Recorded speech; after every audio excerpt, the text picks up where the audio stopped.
Hey there, everybody. Well, I hope y'all are doing all right.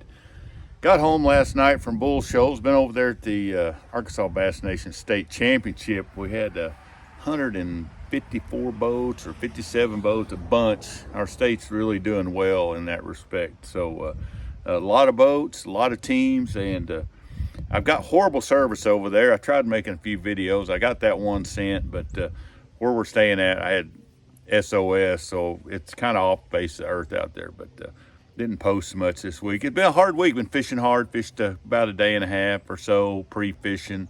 The lake had really changed quite a bit from when I was there a while back at the Anvil's Jaw Championship. And to be honest, I kind of thought, well, the water's going to have cooled down a lot, and they're just going to get better on the bite I was working on or working off of back a month ago, and that wasn't the case. And I kind of finally figured this whole thing out about the time the tournament was over.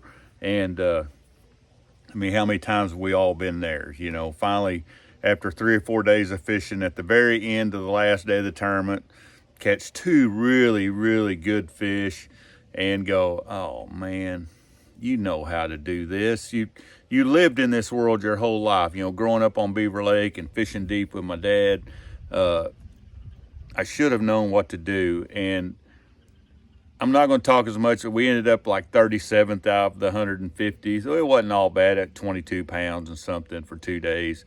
But I really think if I'd have I was just too keyed up on wanting to fish shallow and trying to find those fish, and it cost me this tournament. And I knew how to catch these fish. And I'm going to talk about those. It doesn't really matter too much, the finish of the tournament. But growing up all my life, fishing Beaver Lake, when you get these kind of false falls, you know, we hit a really cold spell last week, and when these highland reservoirs begin to turn over, when they say the lake becomes wide open, now I mean the lake becomes wide open, these fish begin to use the entire water column out into 50, 60, 70 feet. And I've run into this scenario quite a number of times, nearly won a championship on beaver one time, fishing 40 plus feet deep in the tournament. And by the end of the tournament, we started catching some fish on these big main channel bluff swings during practice, but they weren't as deep. The water was warming every day. And I think these fish were kind of starting to think, hey, fall's here after that cold spell. But then it started warming up every day, and they just begin to shift on out deeper and get in deep timber off these main bluff lines. So in the fall, like we are right now, when you have warm-ups, go to the main big deep channel, find you some deep timber that goes from 30 to 40 to 50 feet deep trees.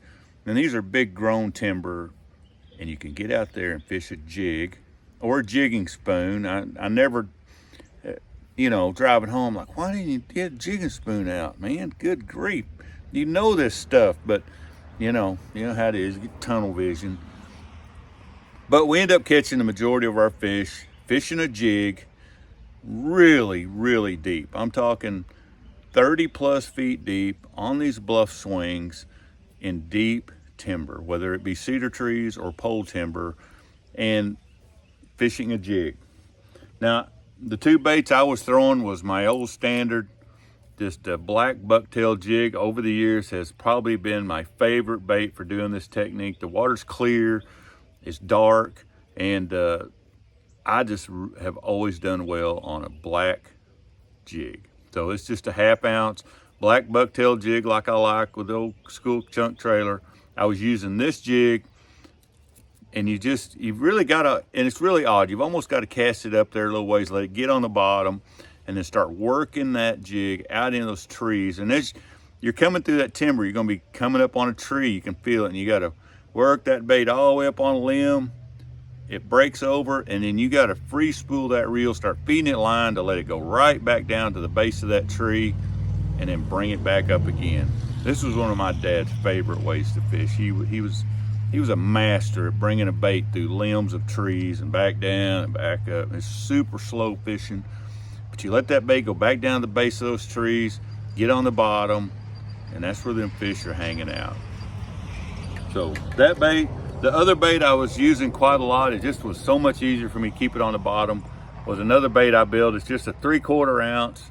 I kind of trimmed the skirt short. I was putting a speed crawl on there to kind of not have too much drag on there, because you just need it to stay on the bottom. But I was fishing this on the 20-pound line. The other one I was fishing on 15. This bait was a lot easier for me to keep down in that 35+ foot depth. You're almost just vertical fishing that thing down around those trees. We caught some big spotted bass the first day at 12 pounds or 11 something. The second day the spotted bass didn't bite, but we finally, late in the day, after really fighting the day all day long, shifted out, eased out a little deeper. We'd been fishing out to about 35, eased on out to about that 45 range. Caught 2 nearly 3-pound class largemouths. We had an hour left to fish. Was able to finish our limit, but at that point, you know, it's kind of that aha moment where you go, man, we should have just camped out on a couple of these spots and fished out here 10 more feet deeper than we were fishing. Man, it's when you go from 35 to 45, it's really hard to fish that deep, and it's really painstaking and really slow. But I guess what I want to leave you with this is, come fall, going into winter, when you get these warm-ups and the lake is kind of going through that turnover situation or has turned over, it's not always about shallow. And everybody says, oh, you got to get to the bank, go to the backs of the creeks, do all this stuff. And you know me, I fish shallow. But there is a period of time during this time of year, it's late October, early November, into November, and that first of that turnover, the water's still maybe in the low 60s. My goodness, these fish go so deep. It's scary how deep they go. And I've caught them all my life this way. You know, I was talking to an old friend of mine over there that used to fish with us over here, and I was like, and when it was all said and done, I'm like, Chris, you know what to do. You fished this way your entire life, and just kind of overlooked it. And you know, looking back, so take that tip over the next month. If it stays all hot like it is right now, you know, it's about 80 degrees out here right now, go get deep. Slow down with a big black jig, or Salvador was throwing a brown jig, but a heavy one. And, you know, I don't know if the color makes that much difference when you get 40 feet deep. But don't forget, sometimes this time of year, you just need to back out, get deep, find some deep timber. Those fish will be there. You just got to slow down, work that bait through those limbs. You'll be surprised at some of the fish you can catch. Largemouth get out there, big spotted bass, and they just want to suspend, sit on the bottom of those trees, and you can have some good times doing that if you like doing it. And I like catching fish, so I like doing it, you know. I wish I'd have clued in the day before. But that's fishing, so, oh well. So got home last night.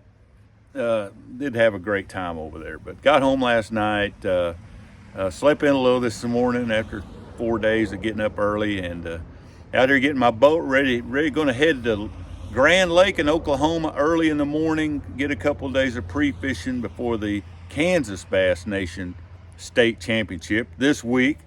So been out here kind of reshifting my tackle, because I don't think I'm going to be fishing 40 feet deep at Grand Lake, and go see if we can't figure out something over there starting tomorrow. So kind of resting a little bit. I got a little bit of jet lag, from fishing all week, but looking forward to getting over there. And I'll keep you up to date a little better. I got better service over there, and who knows? Maybe I'll find it. Maybe I'll come up with a good tip for you over there, help you catch some fish, like slowing down, getting on them big main bluff lines, something like that maybe. Who knows? So anyway, I sure appreciate all of you. Everybody I met over the tournament. I had so many people come up to me and say, hey, boy, watch your channel, love your channel.